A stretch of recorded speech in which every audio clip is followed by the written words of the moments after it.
జై శ్రీరామ్. ఆంధ్ర వాల్మీకి బిరుదాంకితులు శ్రీ శ్రీ వామనకొండ సుబ్బారావు గారు వాసుదాస స్వామిగా లబ్ధ ప్రతిష్ట పొందారు.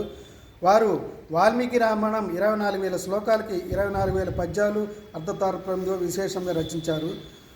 వారు మల రామాయణము అని మిత్ర రామాయణం చూసి ఎవరు యథాతథంగా రాయలేదని వారు వాల్మీకి రామాయణకి 24,000 శ్లోకాలకి 24 పద్యాలు యథాతథంగా రాశారు. శిష్యుల కోరిక మేరకు దానికి అర్థము విశేషార్థంగా మందరం అనే పేరుతో 69 ఏట ఒక గిద్దావుపాలు మాత్రమే తీసుకొని 20 గంటలు చొప్పు రచించి ఒంటిమిట్ట కోదండరామ స్వామికి అంకితం ఇచ్చారు. వారు అరణ్యకాండ రాస్తున్నప్పుడు శ్రీ సీతారామస్వామి వారికి వారు ప్రత్యక్షమైనారు. వారి ఫోటో ఇది.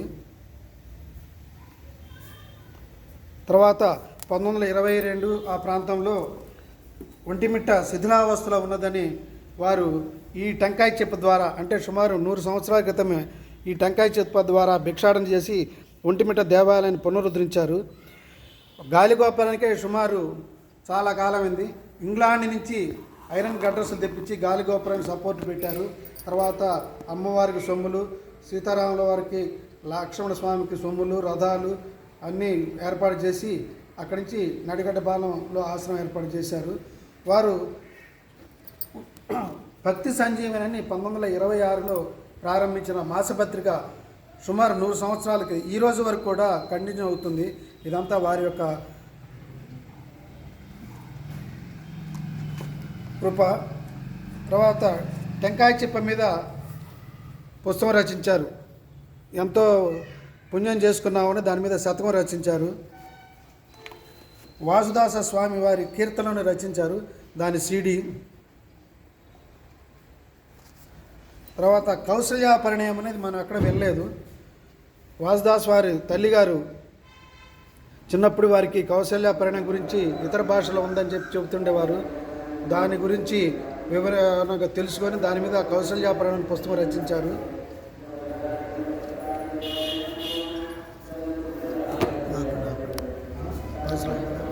పుస్తకము.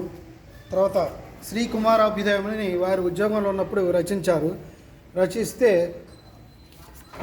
నెల్లూరులో పండితులు మీరు రాయలేదు, ఇది ఎక్కడో కాపీ చేసినందుకు అప్పటికప్పుడే రంగనాయక స్వామి మీద శతకం రచించారు. తలపగిరి రంగనాయక శతకం రచించిన తర్వాత వారు మీరే రాశారని చెప్పి వారి పాదాక్రాంతులయ్యారు. తర్వాత వారు రచించిన రామాయణం బాలాకాండ కాండము, అయోధ్యకాండ 1వ భాగము, అయోధ్యకాండ 2వ భాగము,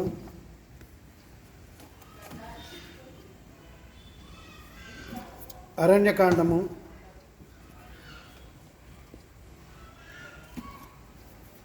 కిష్కింధాకాండము,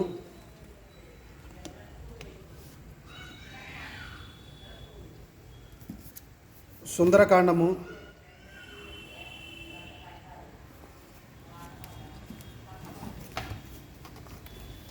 యుద్ధాకాండ 1వ భాగము,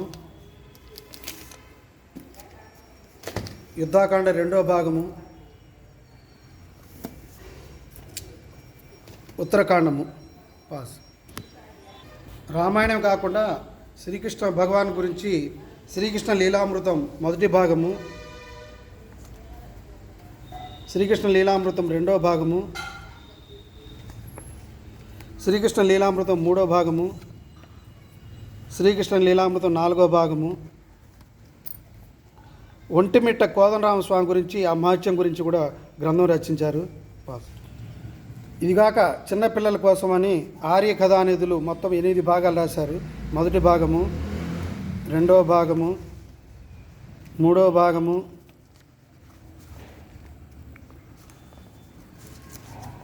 4వ భాగము, 5వ భాగము, 6వ భాగము,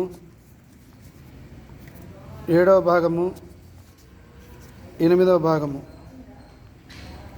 సుభద్రా విజయ నాటకము. ఇవే కాక హితచర్యలు రాశారు. బాలహితచర్య, కుమారి హితచర్య, కుమార హితచర్య, పతి హితచర్య, సతీ హితచర్య అని రాశారు. తర్వాత రుక్మాంగద చరిత్ర, వామన చరిత్ర రాశారు. తర్వాత ముముక్షు హిత చర్య రాశారు. ఎంతో ఇదిగాక అనేక గ్రంథం రచించిన వాల్మీకి, ఆంధ్ర వాల్మీకి.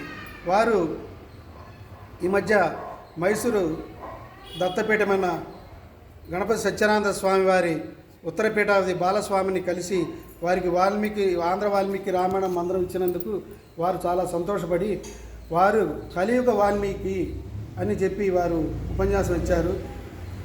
వారు 2005 నుంచి 2008 వరకు ఆంధ్ర వాల్మీకి రామాయణం మందిరంలోని సుందరాకాండ గురించి జెమిని టీవీలో 4 సంవత్సరాలు చెప్పారు. చాలా సంతోషపడ్డారు.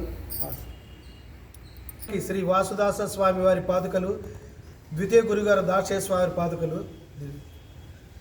శ్రీ దాశయ స్వామి వారు ద్వితీయ గురుగారు 1958లో మహాసామ్రాజ్య పట్టాభిషేకం అని, అంటే 108 సార్లు రామాయణం పారాయణ చేసి దాని సందర్భంగా దాసశేష స్వామివారు వాసుదాస స్వామివారి తదనంతరము వీరు పీఠాన్ని అధిరోహించి 1958లో మహాసామ్రాజ్య పట్టాభిషేకం అని ఎంతో విశేషంగా 50 ఎకరాల్లో పందిళ్ళేసి 27 రోజుల పాటు యాగాలు, భోజనాలు పెట్టారు. ఎంతోమంది భక్తులు వచ్చారు, పీఠాధిపతులు వచ్చారు. వారు ఎంతోమందికి రామ మంత్రము, నారాయణ మంత్రం ఉపదేశం చేసి జీవితాలు భక్తుల జీవితాలని మంచి రామ ఇదిలో చేశారు. అనేక హరేనామ సప్తాహాలు అనేక గ్రామంలో చేశారు. అనేక ఊళ్ళలో తిరిగి భక్తి ప్రచారము, ఆంధ్ర వాల్మీకి రామాయణం గురించి కూడా ప్రచారం చేసిన ధన్యజీవులు. దాసశేష స్వామి వారి తదనంతరము తృతీయ గురుగారు ఉలిచి ఆశేషయ్య గారు, శేషదాస స్వామి వారు 1981లో సీతాజ్ఞానం చేశారు. 9 రోజులు సుమారు 2.5 లక్షల మందికి అన్నదానం జరిగింది. ఆశ్రమ భవనాలు నిర్మించారు, అనేక సప్తాహాలు చేశారు. అనేక మంది శిష్యకోటికి రామమంత్రం ఉపదేశం చేసి ధన్యజీవులు. వారి తదనంతరము చతుర్థ గురుగారు శ్రీ నారాయణదాస స్వామి వారు కొద్ది కాలమే ఆశ్రమ వృద్ధికి పాటుపడ్డారు. పంచమ గురుగారు శ్రీ రామానుజ దాస స్వామి వారు వడ్లమూడి శ్రీమన్నారాయణ గారు. వారు కడప జిల్లాలో ఆ చుట్టుపక్కల సుమారు 25 సంవత్సరాల పాటు టీచర్ గాను, హెడ్ మాస్టర్ గాను మేబీగా చేసి భక్తుల కోరిక మేరకు వాలంటీ రిటైర్ పెట్టి వచ్చారు. 2008లో సుందరకాండ యజ్ఞం చేశారు. సుమారు 2 లక్షల మందికి అన్నదానం జరిగింది. 2018లో చేశారు. సుమారు 1 లక్ష మందికి అన్నదానం జరిగింది. వారు తిరుపతిలో తెలుగు ఆంధ్ర మహాసభల్లో సుమారు 1 గంట సేపు వాసుదాస వారి రామాయణ గురించి ఎంతో వివరంగా ఉపన్యాసించారు.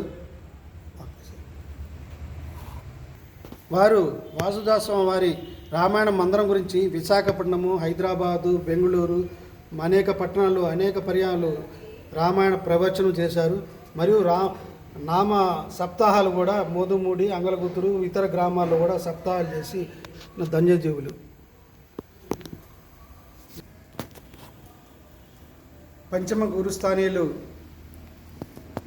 పంచమ పీఠాధిపతులు శ్రీ రామానుజదాస స్వామి వారి తర్వాత మా నాన్నగారు, నా పేరు సీతారామదాస స్వామి, షష్టమ పీఠాధిపతి. మా నాన్నగారు శేషదాస స్వామి వారు పీఠాధిపతి మరియు ప్రెసిడెంట్. వారి తదనంతరం నన్ను ప్రెసిడెంట్ చేశారు. తర్వాత గత సంవత్సరం ఏప్రిల్లో నన్ను 6వ పీఠాధిపతిగా చేశారు.